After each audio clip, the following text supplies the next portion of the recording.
Hello students, हम लोगों ने लास्ट लेक्चर में ये पढ़ा था टाइप्स ऑफ कोलाइड्स और मिसल्स फॉर्मेशंस के बारे में हम लोगों ने सीखा था। और मिसल्स फॉर्मेशंस के डेल्टा एस की वैल्यू क्या होंगी, डेल्टा जी क्या कब क्या होंगे, कब क्राफ्ट टेम्परेचर एडजस्ट करेंगे, कब का क्राफ्ट टेम्परेचर एडजस्ट नहीं करेंगे, उसके बारे में हम लोगों ने पूरी डिटेल में स्टडी किया था। आज हम लोग डिस्कस करने वाले हैं method of preparation of colloids. So heading डाल लीजिए, preparation of colloids. Preparation of collides.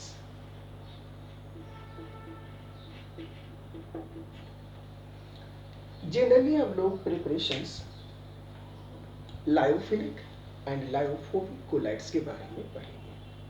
तो first lyophilic colloids, first one is lyophilic colloids.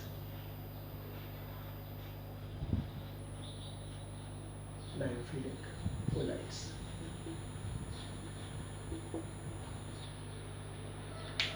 Lyophilic colloids को सिंपली डीपी और डीएम दोनों को आपस में मिक्स करके बनाया जाता है।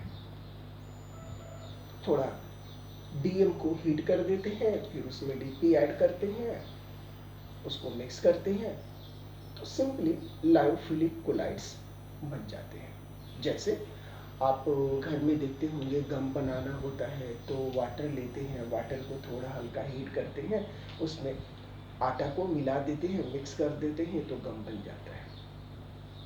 तो this one is the example of lyophilic colloids. आप देखेंगे गम को आप निकालेंगे तो हाथ से करेंगे तो इस तरह से एक दूसरे के बीच में अट्रैक्शन दिखाएगा। तो वो सॉल्वेंट और ये सॉल्वेंट मैं बोला डीपी एंड टीएम के बीच में वो इंट्रैक्शन हो जाता है लायोफिलिक कोलाइड्स। तो लायोफिलिक कोलाइड्स को बनाना काफ़ी आसान है। सिंपली डीपी और डीएम को सिंपली मिक्स कर करके हम लोग लायोफिलिक कोलाइड्स का फॉर्मेशन कर सकते हैं। आपको ये भी पता है कि ये जो लायोफिलिक कोलाइड्स होते हैं वो रिवर्सिबल इन नेचर होते हैं। जैसे कैसे आपने डीपी को डीएम में डीपी डीएम को मिक्स किया, लायोफिलिक कोलाइड्स बना लिया, मान लिया आपने गम बना लिया। अब यदि उसको आप धीमे धीमे आंच में थोड़ा सा कम हीट में उसको आप हमेशा उसको रखे रहें, तो उसमें जितने वाटर मॉलिक्यूल है सारे वेपोराइज हो जाएंगे। तो सारे जो डीएम है वो वेपोराइज होकर सेपरेट हो जाएंगे, डीपी आपके कंटेनर में बच जाएंगे। यानी इसको आप रिवर्सिबल ऑर्डर में भी ला सकते हैं। यदि आप चाहें कि डीपी को डीएम से अलग कर लें, डीएम को डीपी से अलग कर लें, तो उसे अलग भी कर सकते हैं आप सिंपल प्रोसेस से। तो आप बना भी सकते हैं मिक्स करके, और इसको सेपरेट भी कर सकते हैं। यानी ऐसा भी कर सकते हैं कि जो लायोफिलिक कोलाइड्स होता है वो रिवर्सिबल होता है, यानी दोनों ही डायरेक्शंस में हो सकता है ये। ठीक है, नेक्स्ट ये जो अब हम लोग सीखते हैं लायोफोबिक कोलाइड्स, इसी को बनाने में थोड़ी मुसीबत है। तो लायोफोबिक कोलाइड्स सॉल्वेंट हेडिंग होते हैं। ठीक है, तो ये इनका कोई इंट्रैक्शन सॉल्वेंट के साथ में नहीं होता है। तो लायोफोबिक कोलाइड्स को बनाने के लिए एक स्पेशल मेथड का यूज किया जाता है। They can not be prepared simply by adding dp and dp together. For this we must have to use a special types of method, a different types of methods. That method, first method is disintegration method, second is the chemical method. So we will study one by one, all the methods, about all the methods which is used for the preparation of lyophobic colloids. तो first lyophobic colloids का जो method of preparation है बनाने का, वो है disintegration method और dispersion method. तो यहाँ से अभी हम लोगों ने देखा कि नेक्स्ट अब हम लोग सीखते हैं लायोफोबिक कोलाइड्स का method of preparation. Lyophobic collides,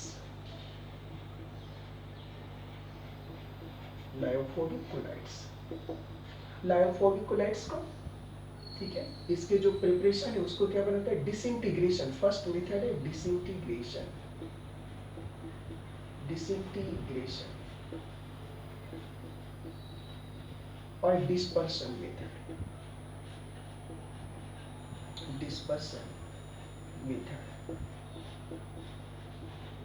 अब देखिए यहाँ पर जो लाइफोबिक कोलाइड्स है उसे बनाने का फर्स्ट मेथड है डिसइंटीग्रेशन और डिस्पर्शन मेथड। अब इसको समझिए, डिसइंटीग्रेशन क्या होता है, किसी भी बड़े पार्टिकल को छोटे छोटे पार्टिकल्स में ब्रेक कर देना, डिसइंटीग्रेट कर देना, ठीक है।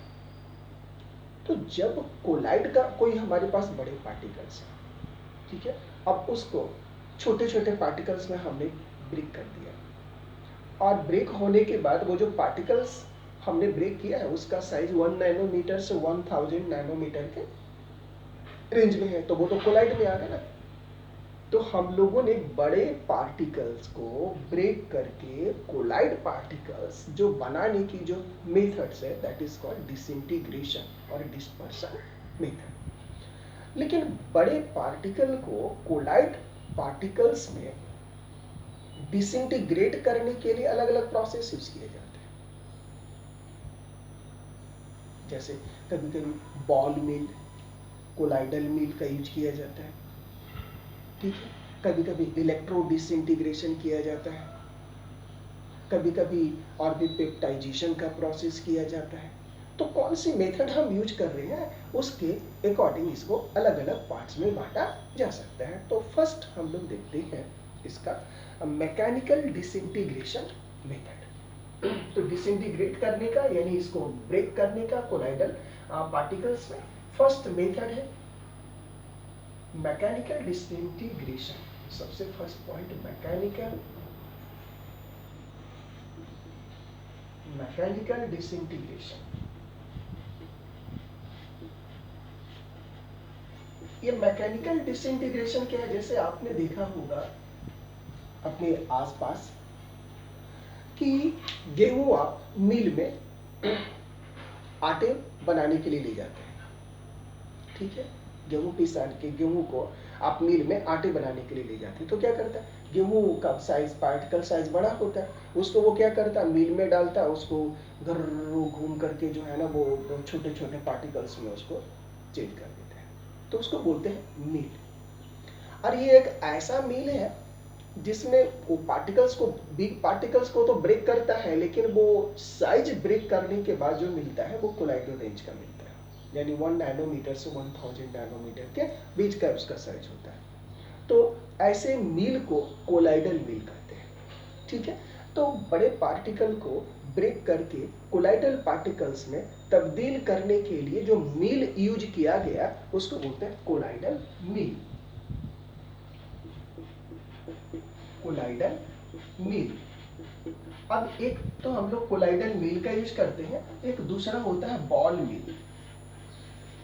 बॉल मील यह भी काम वही करता है, ब्रेक करने का ही काम करता है, दोनों मील ही है, लेकिन इसमें बॉल लगा हुआ होता है, ठीक है, छोटे छोटे बॉल लगे होते हैं, इसलिए इसको बॉल मील कहते हैं और इसे कोलाइडल मील कहते हैं।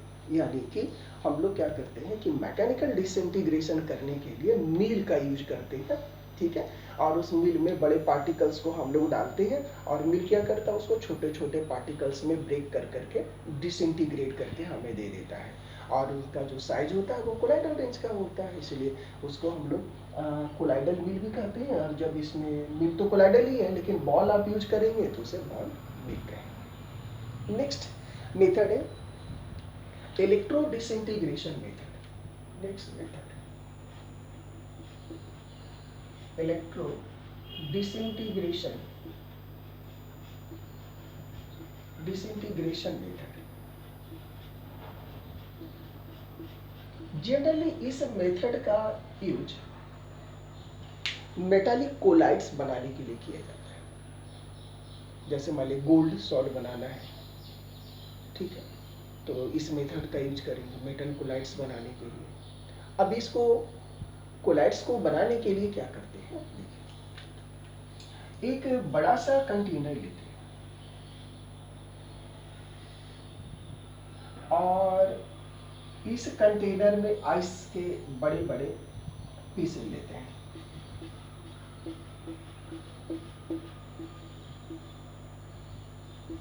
ये सारे आइस के छोटे छोटे पीस हैं, आइस है। और इसके अंदर में भी एक कंटेनर होता है।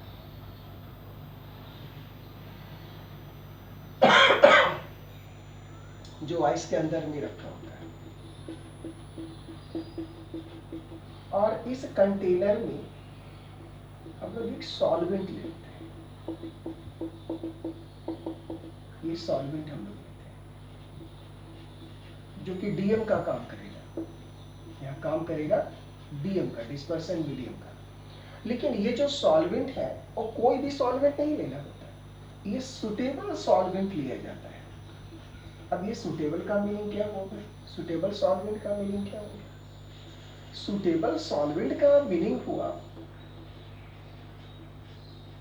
Suitable solvent. अब ये सुटेबल सॉल्वेंट का मतलब क्या होगा? भाई गोल्ड मेटल सभी सॉल्वेंट में डिजॉल्व थोड़े ही होगा,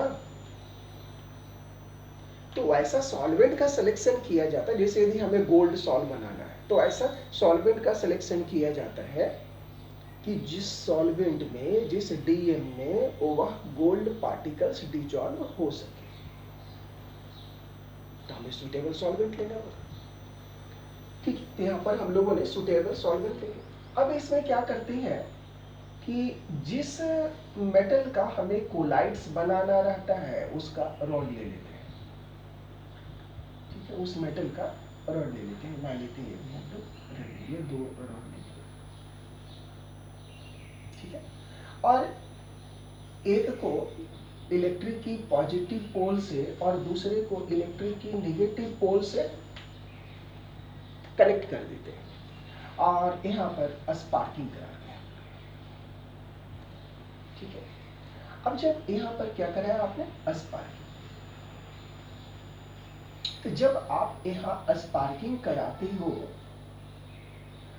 तो ये जो मेटल है, जहाँ आप देखे होंगे, जहाँ बिल्डिंग की दुकानों में जहाँ बिल्डिंग वो करता है, जहाँ स्पार्किंग होता है, वहाँ पर टेम्परेचर काफ़ी हाई हो जाता है और जो मेटल है वो मेल्ट कर जाती हैं और कुछ मेटल तो हीट एब्जॉर्ब करके वेपर में भी कन्वर्ट हो जाते हैं। तो यहाँ जब स्पार्किंग हुआ, ठीक है, तो ये जो मेटल है जो कि वेपर में कन्वर्ट हुए वो तो ऊपर भागने की कोशिश करेंगे, लेकिन ये तो काफ़ी ठंडी है, आपने आइस में इसको डाल के रखा है, काफ़ी कोल्ड है।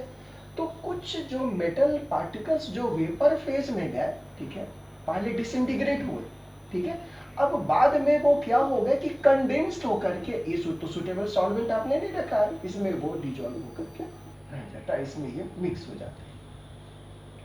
ठीक है, और जो पार्टिकल कंडेंस्ड होकर के इसमें मिक्स हो जाते हैं उनका रेंज कोलाइडल रेंज का होता है, इसलिए ये कोलाइडल पार्टिकल्स बन जाते हैं। और इस तरह हम लोग, ठीक है, इलेक्ट्रो डिसइंटीग्रेशन मेथड से कोलाइडल सॉल्यूशन बना लेते हैं। बात आ रही समझ में? इसको डिसइंटीग्रेशन कंडेंसेशन मेथड भी कहते हैं। इस मेथड को it is also called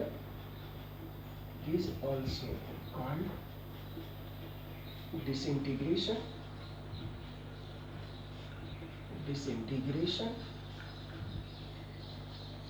condensation method, right. अब ये डिसइंटीग्रेशन क्यों? ये जो हमारे मेटल रॉड थे वो तो सॉलिड थे, काफी मॉलिक्यूल कॉम्पैक्ट थे, वो स्पार्किंग कराया, वो सबसे पहले ब्रेक हो गए, डिसइंटीग्रेट हो गए, वेपर फेज में चले गए। फिर बाद में क्या हो गया, इसके जो ठंडी होने के कारण ये काफी कोल्ड थे, फिर क्या हो गए, कंडेंस्ड हो गए, और कंडेंस होकर कोलाइड का फॉर्मेशन किए। तो this process is also called disintegration. First क्या हुआ, डिसइंटीग्रेशन, बाद में क्या हुआ, कंडेंसेशन, इसलिए इसे हम लोग डिसइंटीग्रेशन कंडेंसेशन मेथड भी कहते हैं, किसको, इलेक्ट्रो डिसइंटीग्रेशन मेथड। तो ये था सेकेंड कोलाइड्स, लायोफोबिक कोलाइड्स बनाने के तरीके। नेक्स्ट प्रोसेस जो है, ये सेकेंड प्रोसेस था, और ये थर्ड प्रोसेस है पेप्टाइजेशन।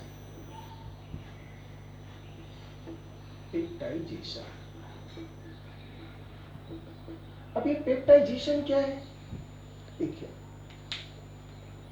यहाँ भी मेथड तो सब आप पढ़ रहे हैं वही डिसइंटीग्रेशन मेथड, तो यहाँ भी बड़े पार्टिकल को तोड़ करके ही कोलाइडल बनाना होगा। लेकिन इस पेप्टाइजेशन प्रोसेस में फ्रेशली प्रिपेयर्ड प्रेसिपिटेट को डिसइंटीग्रेट करके कोलाइड्स बनाया जाता है। यानी peptization is a process of disintegration, ठीक है, in which colloidal is formed by the disintegration of freshly prepared precipitate। लेकिन फ्रेशली प्रिपेयर्ड प्रेसिपिटेट को डिसइंटीग्रेट करने के लिए कोलाइडल पार्टिकल्स में बाहर से कुछ इलेक्ट्रोलाइट्स मिलाए जाते हैं। ठीक है, क्या मिलाए जाते हैं? इलेक्ट्रोलाइट्स मिलाए जाते हैं। तो that electrolytes is called peptidizing agent और this process is called peptidization। बात आ रही समझ में? यानी पेप्टाइजेशन क्या? It is a process of converting a freshly prepared precipitate into colloids by using electrolytes। ठीक है, and the electrolytes which is used, this process is called peptidizing agent and this process is called peptidization। तो ये method थे जो जिससे कि lyophobic colloids को आप बना सकते हैं। ठीक है, तो फर्स्ट मेथड थे डिसइंटीग्रेशन, और लेकिन डिसइंटीग्रेशन करने के जो तरीके थे वो अलग अलग थे। पहले आपने ये किया क्या, ये मैकेनिकल डिसइंटीग्रेशन करके बनाया, दूसरा आपने इलेक्ट्रो डिसइंटीग्रेशन मेथड से बनाया, तीसरा आपने पेप्टाइजेशन से बनाया। ठीक है, अब हम लोग ये सीखते हैं कि आखिर ये पेप्टाइजेशन में जो बड़े पार्टी, यहाँ तो आपको समझ में आ रहा है, मील में समझ में आ रहा है कि आपने देखा है कि मील में डालते हैं तो वो छोटे छोटे पार्टिकल में आ जाते हैं। यहाँ भी आपने देखा कैसे वो कन्वर्ट होगा। ठीक है, ये पेप्टाइजेशन में कैसे ये कोलाइडल में कन्वर्ट हो जाते हैं फ्रेशली प्रिपेयर्ड प्रेसिपिटेट, उसको उसकी मैकेनिज्म को हम लोग सीखते हैं। तो नेक्स्ट हम लोग ये सीखते हैं कि पेप्टाइजेशन से कैसे कोलाइड्स का फॉर्मेशन करते हैं। तो देखिए, मान लेते हैं कि एक हमारा ये फ्रेशली प्रिपेयर्ड सॉल्यूशन, ये प्रेसिपिटेट है। ठीक है, ये पीपीटी है आपका, पीपीटी प्रेसिपिटेट है। अब क्या होता है, इसमें एक इलेक्ट्रोलाइट्स हम लोग ऐड करते हैं। ठीक, मान लेते हैं बाहर से एक AB हम लोगों ने इलेक्ट्रोलाइट को ऐड कर दिया, ये है इलेक्ट्रोलाइट। और इलेक्ट्रोलाइट क्या होते हैं, जो कि जैसे ही आप वाटर में उसको ऐड करते हैं वो टू अपोजिट आयन में डिसोसिएट हो जाता है। तो चलिए ये मान लेते हैं ये डिसोसिएट हो गए A+ और B- में। अब क्या होता है कि ये जो प्रेसिपिटेट होते हैं, इन दोनों में से ये किसी भी आयन को एडजॉर्ब कर लेता है। ठीक है, तो अब इसके बाद ये इलेक्ट्रोलाइट हमने मिला दिया, ये प्रेसिपिटेट है। अब बाद में ये क्या हो जाता है कि इसके सरफेस पर ये A++ एडजॉर्ब हो जाता है, ये सब एडजॉर्ब हो गए। ठीक है, ये जो पॉजिटिव चार्ज पार्टिकल्स हैं, मान लेते हैं ये पॉजिटिव चार्ज पार्टिकल, ठीक है, इसमें एडजॉर्ब हो गए। Let positive charge ion A+ get adsorb, ये एडजॉर्ब हो गए। ठीक है, तो जब ये एडजॉर्ब हो गए तो देखिए पॉजिटिव में रिपल्सन होगा, ये सभी एक दूसरे को रिपेल करेंगे ना, कोई यहाँ तो अट्रैक्शन हो नहीं रहा, सब रिपेल कर रहा। तो जब ये रिपेल करना स्टार्ट करता है, ये छोटे छोटे पार्टिकल में ये डिसोसिएट हो जाते हैं, छोटे छोटे पार्टिकल्स में। ठीक है, और ये सारे पार्टिकल सब पॉजिटिव होता है, सब पे पॉजिटिव चार्ज होता है।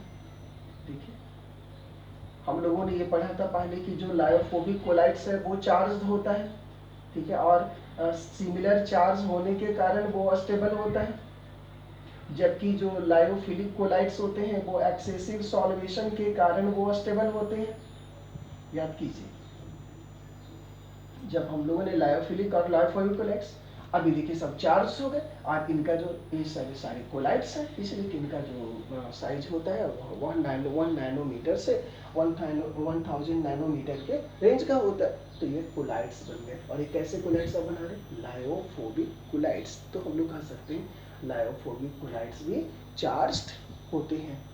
तो अब आपको ऐसा लग रहा हो कि सर वो तो यहीं पे पता चल रहा है, यहीं चार्ज हो रहा है, यहाँ पर तो नहीं हो पा रहा, यहाँ पर भी हो पा रहा हो। क्या होता है कि जैसे ये फॉर्मेशन किया, तो जैसे ये वेपर बन करके ऊपर गए, तो जैसे ही ये क्या करता है ऊपर जाता है, तो कंडेंस होते होते ऊपर आता है, तो एयर के जैसे कांटेक्ट में आता है, तो एयर से ये इलेक्ट्रॉन को कैप्चर कर लेता है, अट्रैक्ट कर लेता है, और फिर ये चार्ज हो जाता है। तो इस तरह से भी ये चार्ज हो जाता है। तो यानी जो लायोफोबिक कोलाइड्स होते हैं वो चार्ज होते हैं, यानी उस पर या तो पॉजिटिव चार्ज होंगे या नेगेटिव चार्ज होंगे। और ये चार्ज सिमिलर चार्ज होने के कारण ही ये स्टेबल होते हैं, क्योंकि अब इस पे भी चार्ज, अब देखिए यहाँ तो बड़े मॉलिक्यूल थे, इसको हमने तोड़ दिया, अब ये आपस में मिल जाएंगे तो फिर ये प्रेसिपिटेट में कन्वर्ट हो जाएंगे, लेकिन ये मिलेंगे ही नहीं। क्यों? क्योंकि सभी में रिपल्सन हो रहा है, एक दूसरे को आने ही नहीं देगा एक दूसरे के नजदीक, और ये अस्टेबल हो जाएंगे इस तरह से। तो हम लोगों ने ये सीखा कि फर्स्ट लायोफोबिक कोलाइड्स बनाने के तरीके, डिसइंटीग्रेशन मेथड और डिसइंटीग्रेशन मेथड, यानी बड़े इस मेथड में कोई बड़े पार्टिकल्स को कोलाइडल पार्टिकल्स में कन्वर्ट करने की जो मेथड होती है, that is called disintegration method. अब डिसइंटीग्रेट करने के लिए कोलाइडल पार्टिकल्स में बड़े पार्टिकल को डिफरेंट मेथड का यूज किया जाता है। जैसे फर्स्ट हमने पढ़ा मैकेनिकल डिसइंटीग्रेशन मेथड, सेकंड हमने पढ़ा इलेक्ट्रो डिसइंटीग्रेशन मेथड, और थर्ड मेथड हम लोगों ने सीखा पेप्टाइजेशन। लेकिन पेप्टाइजेशन से हम लोग फ्रेशली प्रिपेयर्ड जो प्रेसिपिटेट होते हैं इलेक्ट्रोलाइट के प्रेजेंस में, यानी पेप्टाइजिंग एजेंट के प्रेजेंस में, उसे हम लोग ब्रेक करते हैं और ब्रेक कर करके कोलाइडल्स बनाते हैं। तो हम लोगों ने ये सीखा कि डिसइंटीग्रेशन मेथड से कोलाइड का फॉर्मेशन कैसे करते हैं। अब हम लोग अगले लेक्चर में ये सीखेंगे कि केमिकल मेथड से हम लोग कैसे कोलाइड्स का फॉर्मेशन करते हैं। तो आज के इस लेक्चर में इतना ही। Thanks to.